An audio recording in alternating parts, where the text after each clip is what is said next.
الشيطان الرجيم. بسم الله الرحمن الرحيم. قال الملأ الذين استكبروا من قومه لنخرجنك يا شعيب والذين آمنوا معك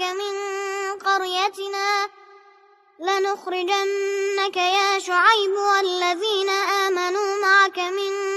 قريتنا أو لتعودن في ملتنا.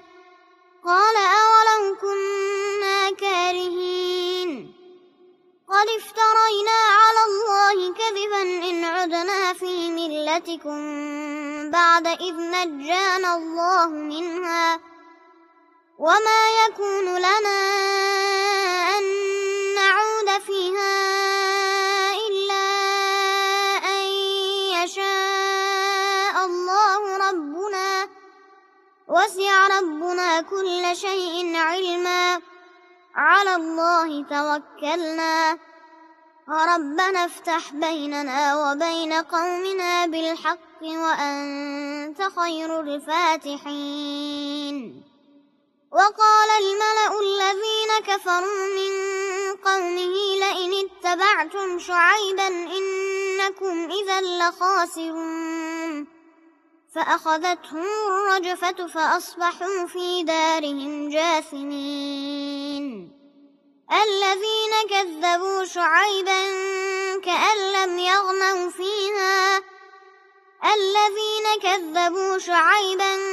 كانوا هم الخاسرين. فتولى عنهم وقال يا قوم لقد أبلغتكم رسالات ربي ونصحت لكم، فكيف آسى على قوم كافرين. وما أرسلنا في قرية من نبي إلا أخذنا أهلها بالبأساء والضراء لعلهم يضرعون. ثم بدلنا مكان السيئة الحسنة حتى عفوا وقالوا قد مس آباءنا الضراء والسراء فأخذناهم بغتة وهم لا يشعرون. ولو أن أهل القرى آمنوا واتقوا لفتحنا عليهم بركات من السماء والأرض ولكن كذبوا فأخذناهم بما كانوا يكسبون. أفأمن أهل القرى أن يأتيهم بأسنا بياتا وهم نائمون. أوأمن أهل القرى أن يأتيهم بأسنا ضحى وهم يلعبون. أفأمنوا مكر الله فلا يأمن مكر الله إلا القوم الخاسرون. أولم يهد للذين يرثون الأرض من بعد أهلها أن لو نشاء أصبناهم بذنوبهم ونطبع على قلوبهم فهم لا يسمعون. تلك القرى نقص عليك من أنبائها ولقد جاءتهم رسلهم بالبينات فما كانوا ليؤمنوا بما كذبوا من قبل. كذلك يطبع الله على قلوب الكافرين. وما وجدنا لأكثرهم من عهد وإن وجدنا أكثرهم لفاسقين. ثم بعثنا من بعدهم موسى بآياتنا إلى فرعون وملئه فظلموا بها فانظر كيف كان عاقبة المفسدين. وقال موسى يا فرعون إني رسول من رب العالمين حقيق على ألا أقول على الله إلا الحق قد جئتكم ببينة من ربكم فأرسل معي بني إسرائيل قال إن كنت جئت بآية فأت بها إن كنت من الصادقين فألقى عصاه فإذا هي ثعبان مبين ونزع يده فإذا هي بيضاء للناظرين قال الملأ من قوم فرعون إن هذا لساحر عليم يريد أن يخرجكم من أرضكم فماذا تأمرون قالوا أرجه وأخاه وأرسل في المدائن حاشرين يأتوك بكل ساحر عليم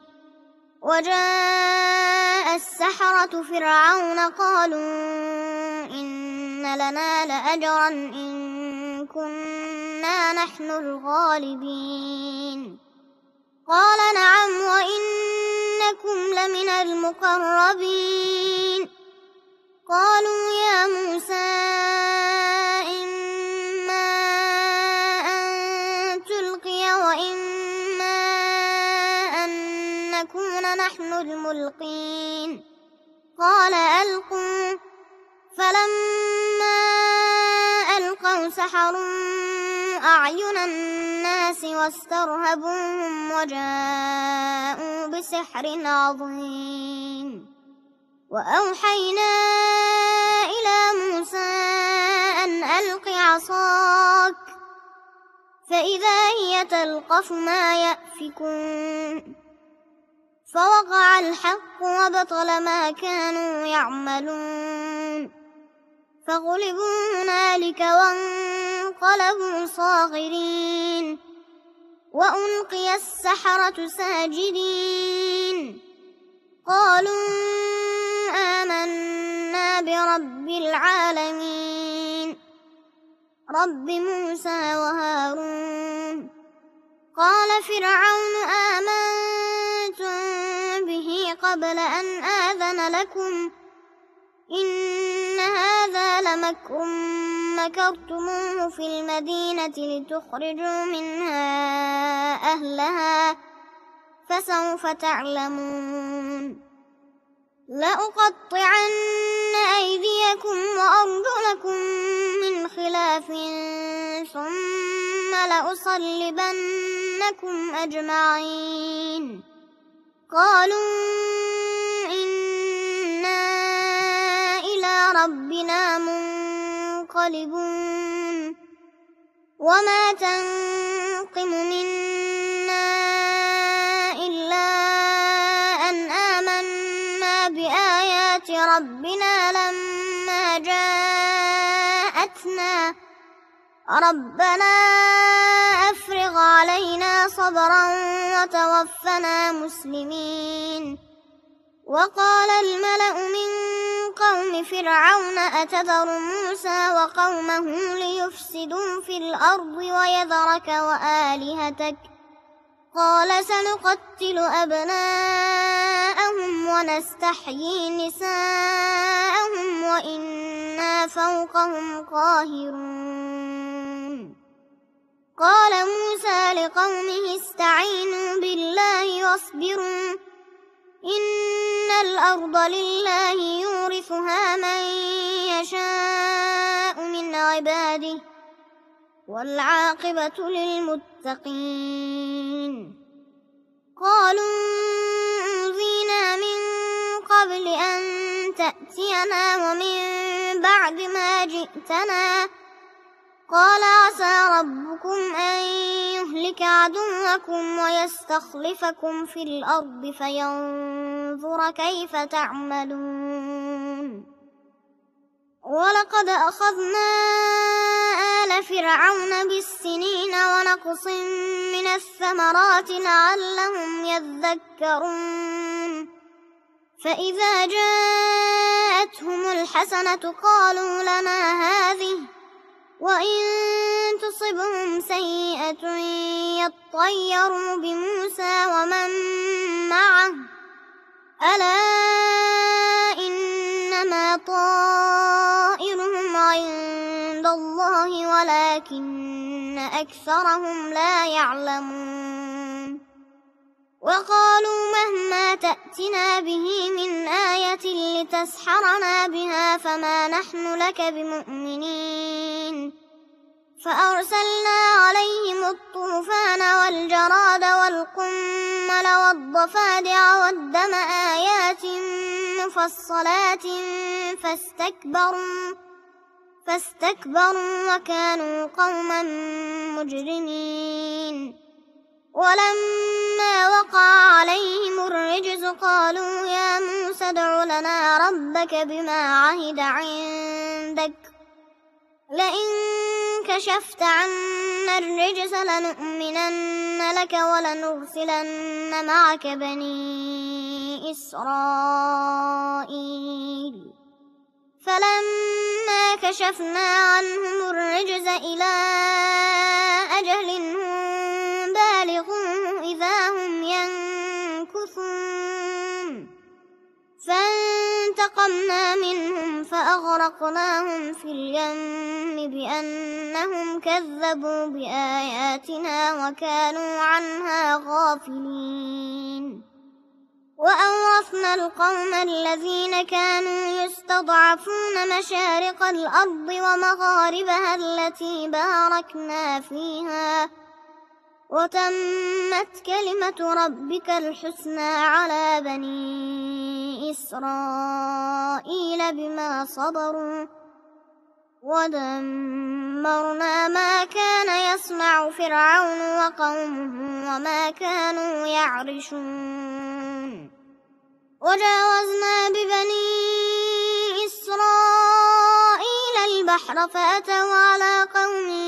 يعكفون على أصنام لهم قالوا يا موسى اجعل لنا إلها كما لهم آلهة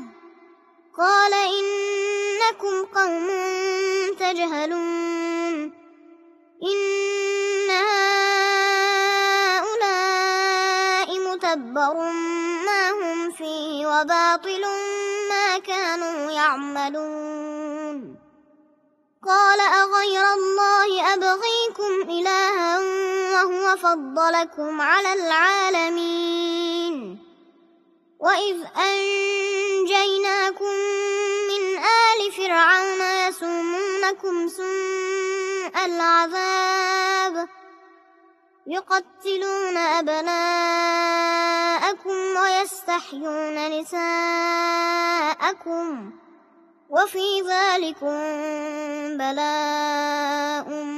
من ربكم عظيم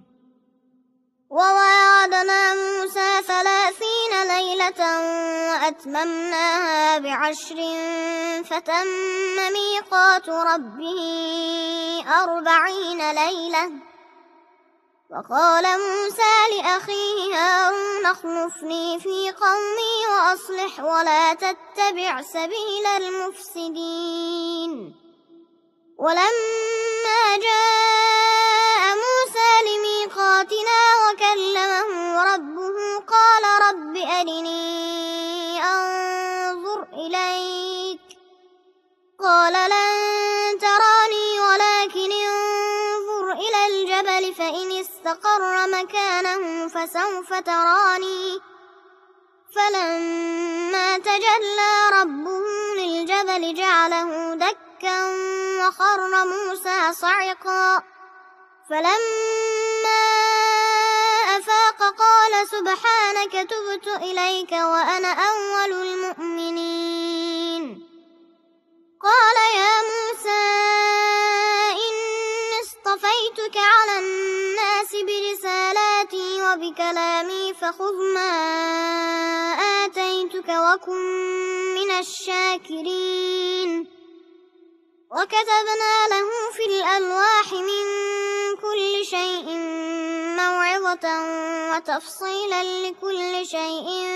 فخذها بقوة وأمر قومك يأخذوا بأحسنها سأريكم دار الفاسقين سأصرف عن آياتي الذين يتكبرون في الأرض بغير الحق وإن يروا كل آية لا يؤمنوا بها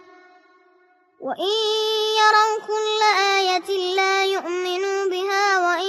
يروا سبيل الرشد لا يتخذوه سبيلا وإن يروا سبيل الغي يتخذوه سبيلا ذلك بأنهم كذبوا بآياتنا وكانوا عنها غافلين والذين كذبوا بآياتنا ولقاء الآخرة حبطت أعمالهم هل يجزون إلا ما كانوا يعملون واتخذ قوم موسى من بعده من حليهم عجلا جسدا له خوار ألم يروا أنه لا يكلمهم ولا يهديهم سبيلا اتخذوه وكانوا ظالمين ولما سقط في أيديهم ورأوا أنهم قد ضلوا قالوا لئن لم يرحمنا ربنا ويغفر لنا لنكونن من الخاسرين ولما رجع موسى إلى قومه غضبان أسفا قال بئس ما خلفتموني من بعدي أعجلتم أمر ربكم وألقى الألواح وأخذ برأس أخيه يجره إليه قال ابن أم إن القوم استضعفوني وكادوا يقتلونني فلا تشمت بي الأعداء ولا تجعلني مع القوم الظالمين قال رب اغفر لي ولأخي وأدخلنا في رحمتك وأنت أرحم الراحمين إن الذين اتخذوا العجل سينالهم غضب من ربهم وذلة في الحياة الدنيا وكذلك نجزي المفترين والذين عملوا السيئات ثم تابوا من بعدها وآمنوا إن ربك من بعدها لغفور رحيم ولما سكت عن موسى الغضب أخذ الألواح وفي نسختها هدى ورحمة للذين هم لربهم يرهبون واختار موسى قومه 70 رجلا لميقاتنا فلما أخذتهم الرجفة قال رب لو شئت أهلكتهم من قبل وإياي أتهلكنا بما فعل السفهاء منا إن هي إلا فتنتك تضل بها من تشاء وتهدي من تشاء أنت ولينا فاغفر لنا وارحمنا وأنت خير الغافرين واكتب لنا في هذه الدنيا حسنة وفي الآخرة إنا هدنا إليك قال عذابي أصيب به من أشاء ورحمتي وسعت كل شيء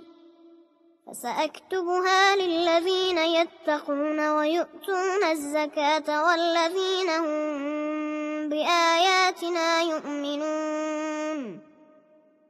الذين يتبعون الرسول النبي الأمي الذي يجدونه مكتوبا عندهم في التوراة والإنجيل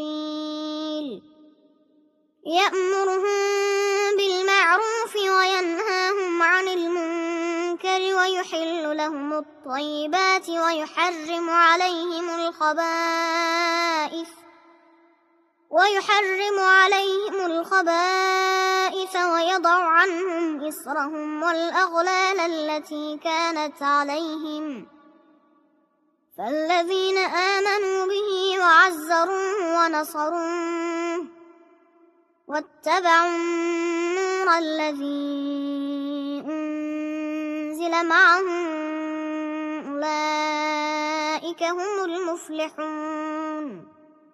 قل يا أيها الناس إني رسول الله إليكم جميعا الذي له ملك السماوات والأرض لا إله إلا هو يحيي ويميت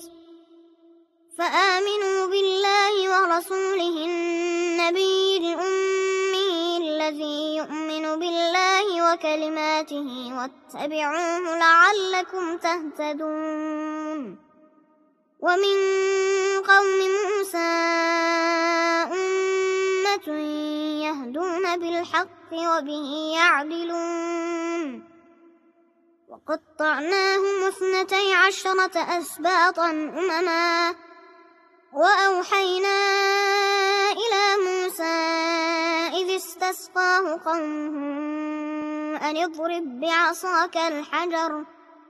فانبجست منه 12 عينا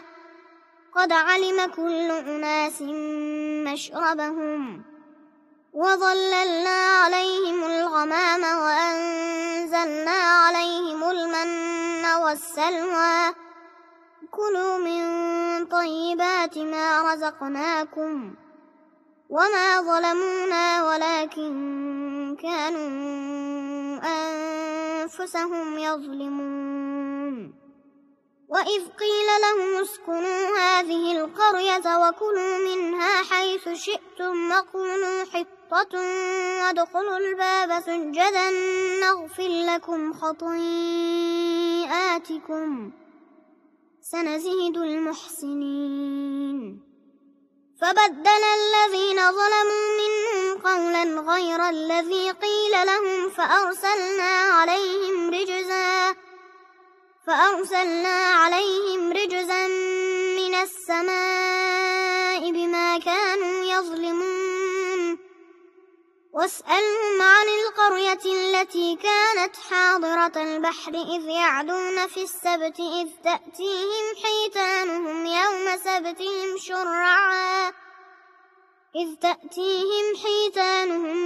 سبتهم شرعا ويوم لا يسبتون لا تأتيهم كذلك نبلوهم بما كانوا يفسقون وإذ قالت أمة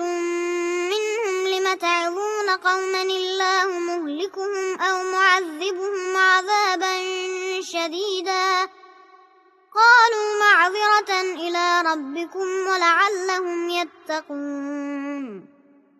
فلما نسوا ما ذكروا به أنجينا الذين ينهون عن السوء وأخذنا الذين ظلموا بعذاب بئيس بما كانوا يفسقون فلما عتوا عما نهوا عنه قلنا لهم كونوا قردة خاسئين وإذ تأذن ربك ليبعثن عليهم إلى يوم القيامة من يسومهم سوء العذاب إن ربك لسريع العقاب وإنه لغفور رحيم وقطعناهم في الأرض أمما منهم الصالحون ومنهم دون ذلك وبلوناهم بالحسنات والسيئات لعلهم يرجعون فخلف من بعدهم خلف ورثوا الكتاب يأخذون عرض هذا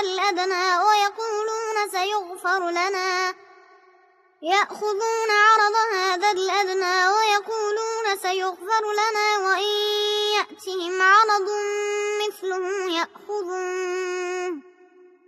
ألم يؤخذ عليهم ميثاق الكتاب ألا يقولوا على الله إلا الحق ودرسوا ما فيه والدار الآخرة خير للذين يتقون أفلا تعقلون والذين يمسكون بالكتاب وأقاموا الصلاة إنا لا نضيع أجر المصلحين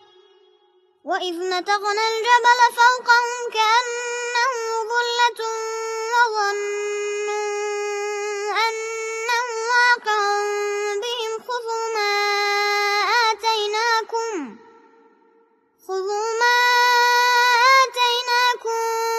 بقوة واذكروا ما فيه لعلكم تتقون وإذ أخذ ربك من بني آدم من ظهورهم ذريتهم وأشهدهم على أنفسهم ألست بربكم قالوا بلى شهدنا أن تقولوا يوم القيامة إنا كنا عن هذا غافلين أو تقولوا إنما أشرك آباؤنا من قبل وكنا ذرية من بعدهم أفتهلكنا بما فعل المبطلون وكذلك نفصل الآيات ولعلهم يرجعون واتل عليهم نبأ الذي آتيناه آياتنا فانسلخ منها فأتبعه الشيطان فكان من الغاوين ولو شئنا لرفعناه بها ولكنه أخلد إلى الأرض واتبع هواه فمثله كمثل الكلب إن تحمل عليه يلهث أو تتركه يلهث ذلك مثل القوم الذين كذبوا بآياتنا فاقصص القصص لعلهم يتفكرون ساء مثلا القوم الذين كذبوا بآياتنا وأنفسهم كانوا يظلمون من يهد الله فهو المهتدي ومن يضلل فأولئك هم الخاسرون ولقد ذرأنا لجهنم كثيرا من الجن والإنس لهم قلوب لا يفقهون بها ولهم أعين لا يبصرون بها ولهم آذان لا يسمعون بها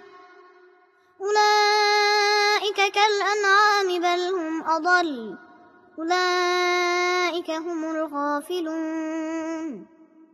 ولله الأسماء الحسنى فادعوه بها وذروا الذين يلحدون في أسمائه سيجزون ما كانوا يعملون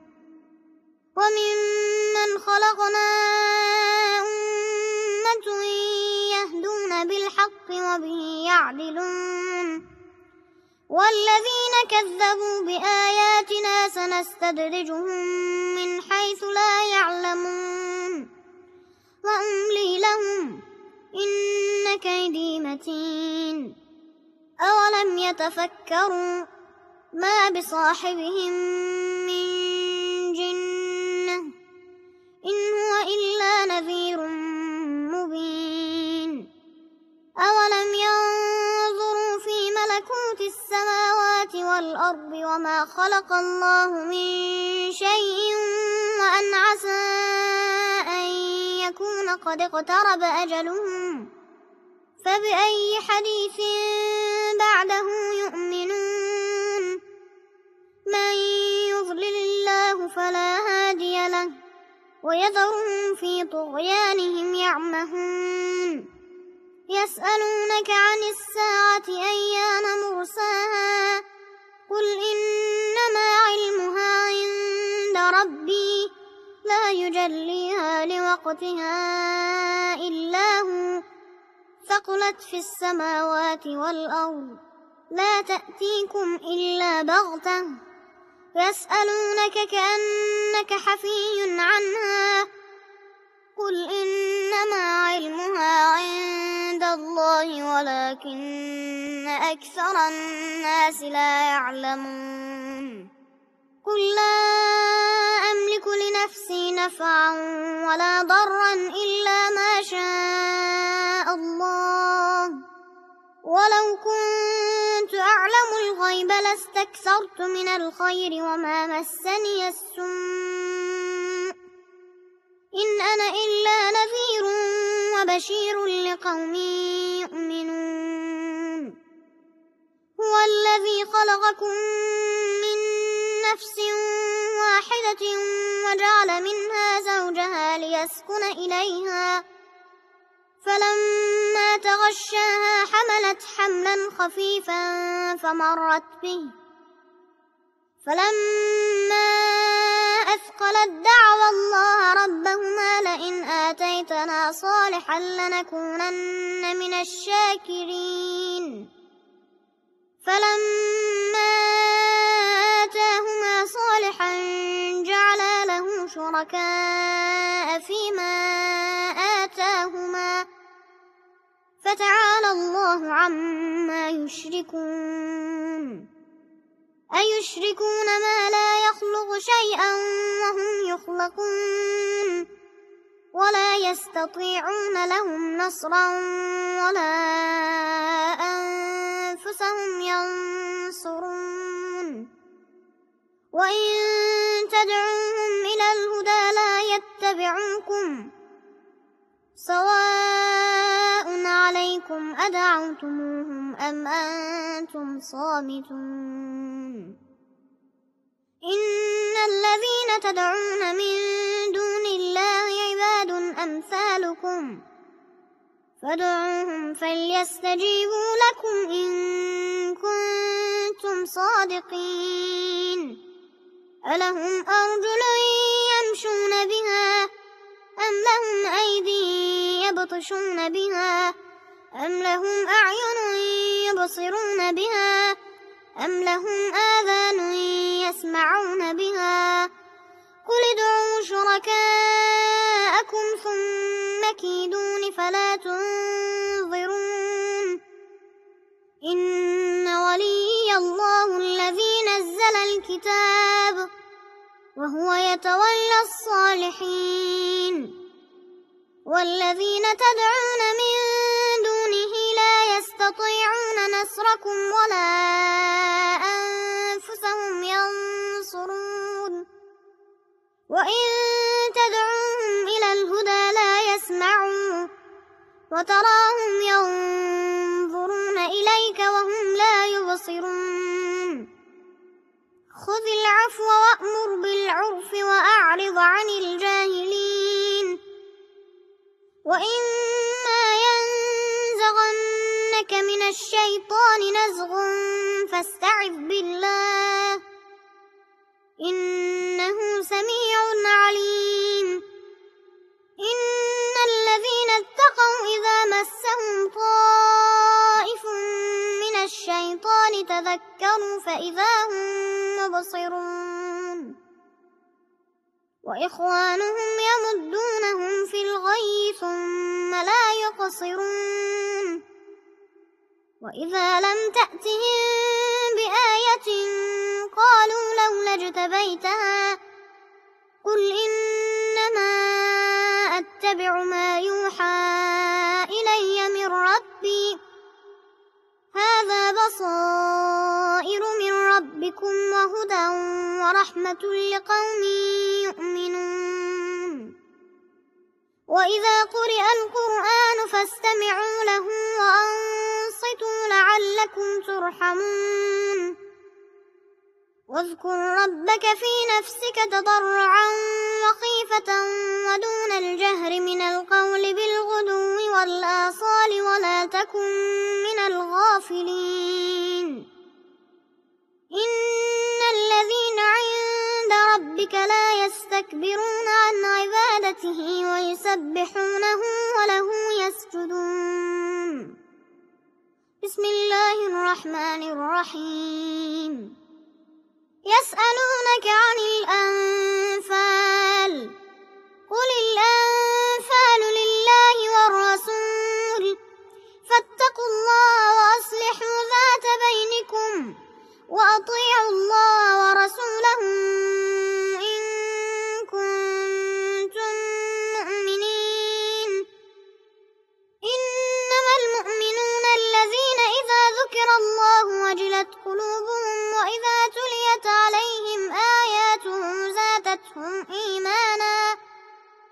وإذا تليت عليهم آياته زادتهم إيمانا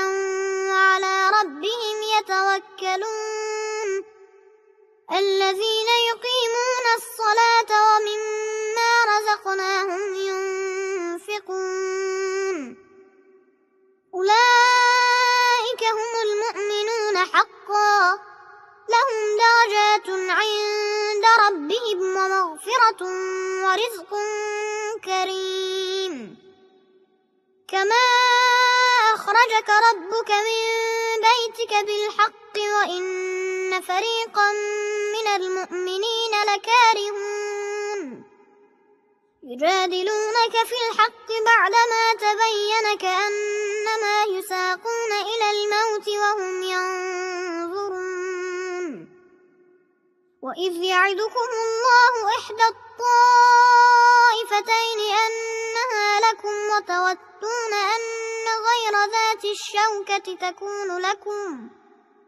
وتودون أن غير ذات الشوكة تكون لكم ويريد الله أن يحق الحق بكلماته ويقطع دابر الكافرين ليحق الحق ويبطل الباطل ولو كره المجرمون إذ تستغيثون ربكم فاستجاب لكم أني ممدكم ب1000 من الملائكة مردفين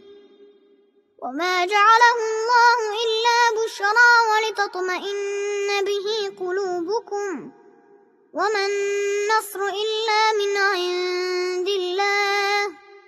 إن الله عزيز حكيم إذ يغشيكم النعاس أمنة منه وينزل عليكم من السماء ماء ليطهركم به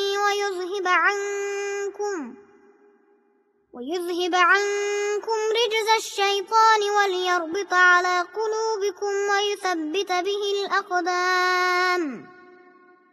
إذ يوحي ربك إلى الملائكة أني معكم فثبتوا الذين آمنوا سألقي في قلوب الذين كفروا الرعب فاضربوا فوق الأعناق واضربوا منهم كل بنان ذلك بأنهم شاقوا الله ورسوله ومن يشاقق الله ورسوله فإن الله شديد العقاب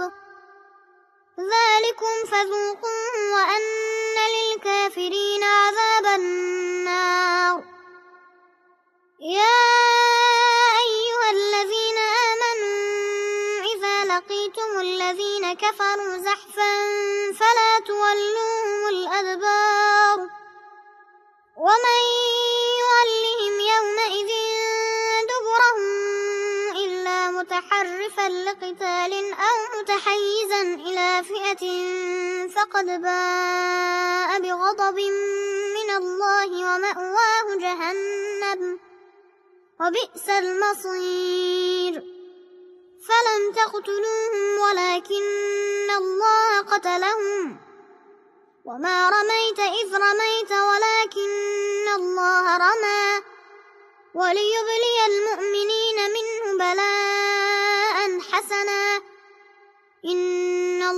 الله سميع عليم. ذلكم وأن الله موهن كيد الكافرين. إن تستفتحوا فقد جاءكم الفتح، وإن تنتهوا فهو خير لكم، وإن تعودوا نعد ولن تغني عنكم فئتكم شيئا ولو كثرت وأن الله مع المؤمنين. يا أيها الذين آمنوا أطيعوا الله ورسوله ولا تولوا عنه وأنتم تسمعون. ولا تكونوا كالذين قالوا سمعنا وهم لا يسمعون. إن شر الدواب عند الله الصم البكم الذين لا يعقلون. ولو علم الله فيهم خيرا لأسمعهم، ولو أسمعهم لتولوا وهم معرضون. يا أيها الذين آمنوا استجيبوا لله وللرسول إذا دعاكم لما يحييكم، واعلموا أن الله يحول بين المرء وقلبه وأنه إليه تحشرون. واتقوا فتنة لا تصيبن الذين ظلموا منكم خاصة، واعلموا أن الله شديد العقاب. واذكروا إذ أنتم قليل مستضعفون في الأرض تخافون أن يتخطفكم الناس فآواكم وأيدكم بنصره ورزقكم من الطيبات لعلكم تشكرون. يا أيها الذين آمنوا لا تخونوا الله والرسول وتخونوا أماناتكم وأنتم تعلمون. واعلموا أنما أموالكم وأولادكم فتنة وأن الله عنده أجر عظيم. يا أيها الذين آمنوا إن تتقوا الله يجعل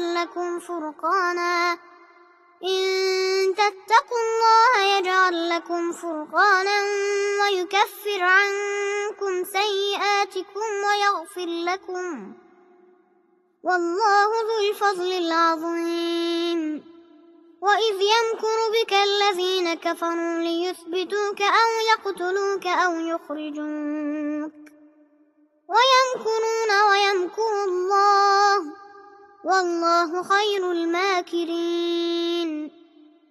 وإذا تتلى عليهم آياتنا قالوا قد سمعنا لو نشاء لقلنا مثل هذا إن هذا إلا أساطير الأولين.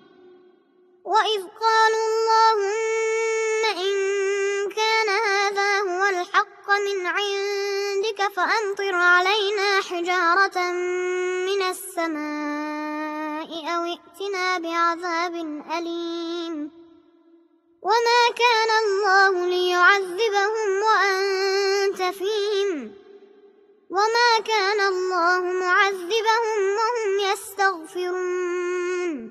وما لهم ألا يعذبهم الله وهم يصدون عن المسجد الحرام وما كانوا أولياءه إن أولياءه إلا المتقون ولكن أكثرهم لا يعلمون. وما كان صلاتهم عند البيت إلا مكاء وتصدية، فذوقوا العذاب بما كنتم تكفرون. إن الذين كفروا ينفقون أموالهم ليصدوا عن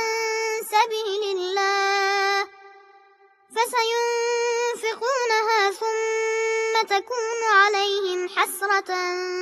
ثم يغلبون والذين كفروا إلى جهنم يحشرون ليميز الله الخبيث من الطيب ويجعل الخبيث بعضه على بعض فيركمه جميعا فيجعله في جهنم أولئك هم الخاسرون قل للذين كفروا إن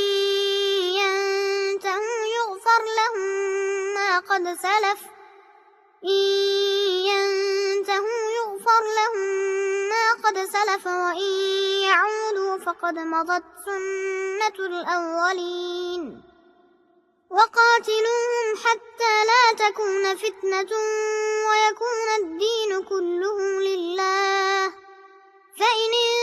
انتهوا فإن الله بما يعملون بصير وإن تولوا فاعلموا أن الله مولاكم نعم المولى ونعم النصير صدق الله العلي العظيم.